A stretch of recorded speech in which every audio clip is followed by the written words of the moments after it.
Good morning and salam sejahtera. I am Fu Sen Liang from class Pendidikan Seni Visual 1 BISMP 2023-2027.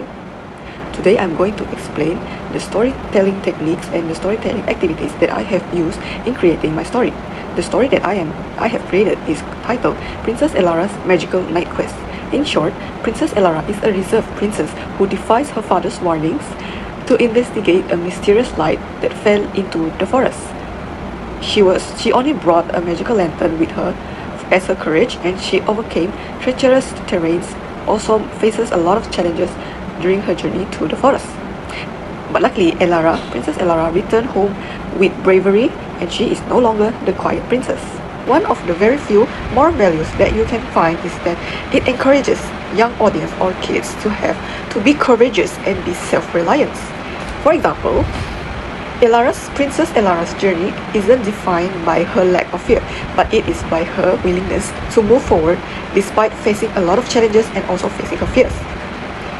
The storytelling technique that I have chosen is monomyth, also known as the hero's journey.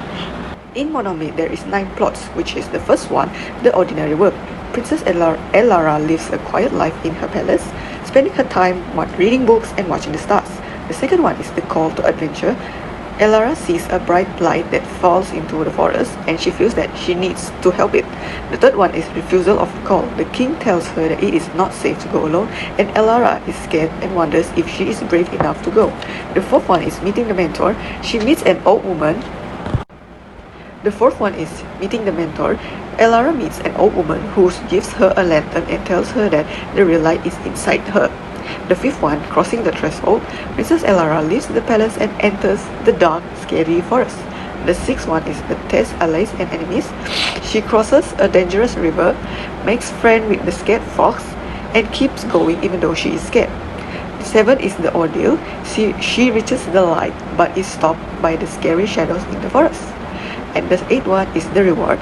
Princess Elara remembers how the old woman told her that the real light is inside her, and she stood her ground, and the light defeats the shadow that frees the star. The ninth one, which is the last one, the transformation. Elara goes home changed. She went from being a quiet princess to a brave princess. Why I chose monomyth or the hero's journey for this story is that because monomyth storytelling technique is good for children. It's like giving children a map for their own lives, because children are constantly experiencing new things and experiencing their first in every activity, such as first day in school, learning to ride a bike, or making new friends. So why it's beneficial for children is that it makes challenges less scary. Next is the storytelling activity that I use. So for the activity I use is the spoon puppets.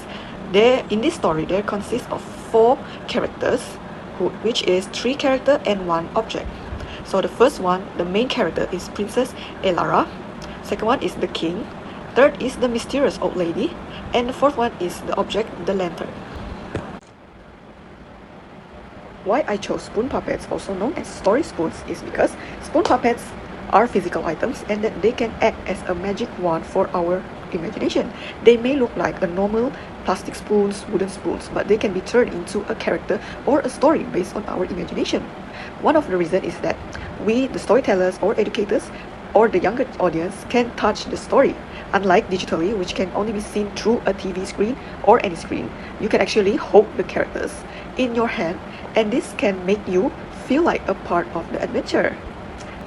And why spoon puppets is good for children is also because it's a hands-on activity where children can touch things physically and not just visually by the vision.